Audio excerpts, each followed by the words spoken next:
It was when I met Chogyam Trungpa Rinpoche that I really connected to the Buddhist path. Particularly, he was a genius in being able to present very esoteric and traditional Buddhist teachings to the Western world, for the Western mind.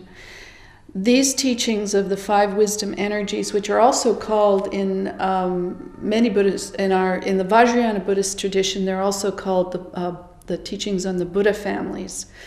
And he devised a way of working with these energies, these wisdoms, that was made them accessible to anyone, not just someone who was training in Buddhism. He gave them to the public. We've devised a training that in the first year will work very much on bringing people into contemplative awareness disciplines where they're working on themselves, with sitting meditation and with the five postures and other exercises, where people really have a sense of who they are and where their weaknesses are, which I don't like to call so much their weaknesses as their work points, where they need to sort of focus on how to bring those aspects of themselves into the wisdom, aligning with the wisdom. And of course, where people shine, so they have a good sense of that.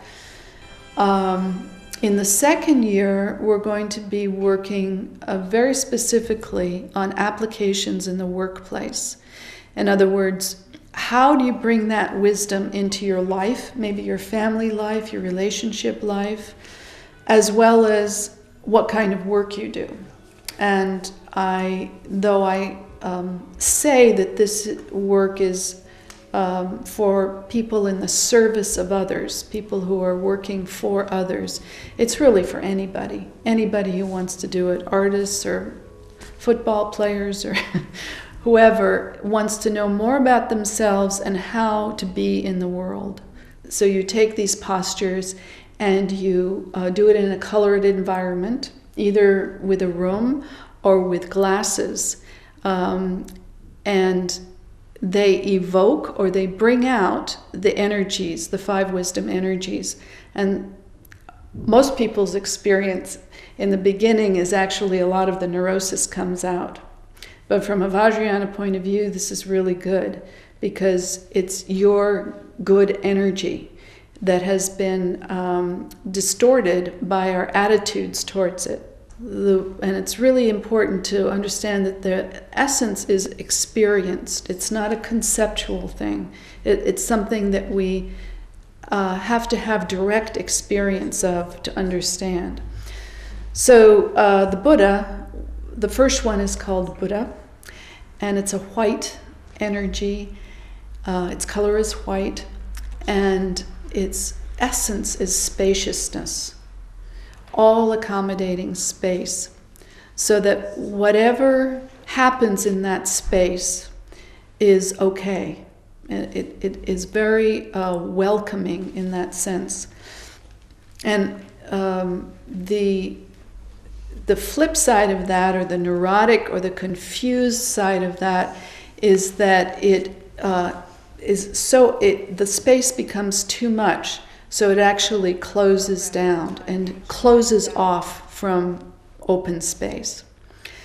So just to interject here, there's always two aspects to these energies, and it's not a matter of there's two different things. There's one quality of energy, and it can either be experienced in an open way or with an open attitude, a receptive, open awareness, or there can be fighting it, resisting that energy.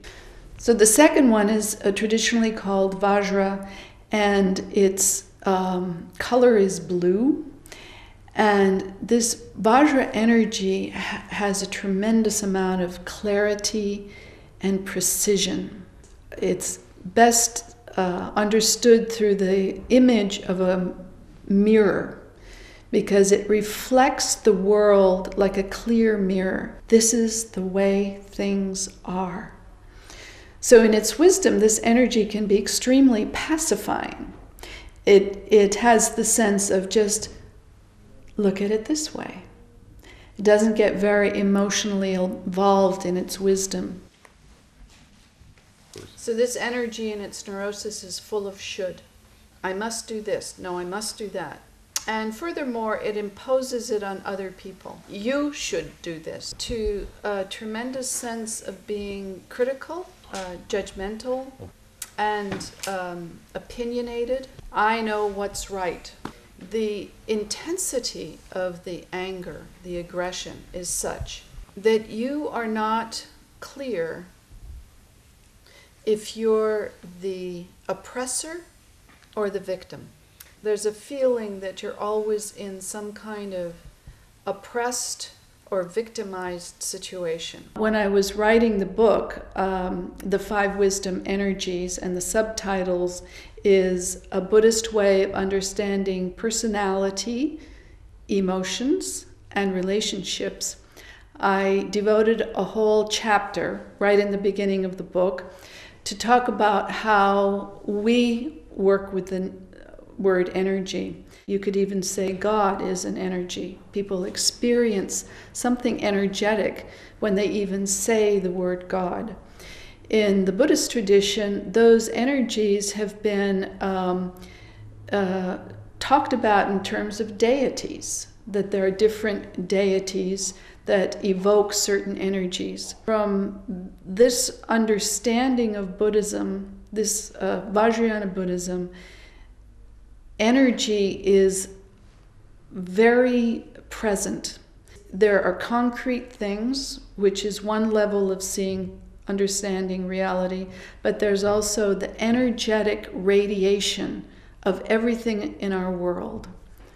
And it's that place that these five wisdoms come into being and are experienced.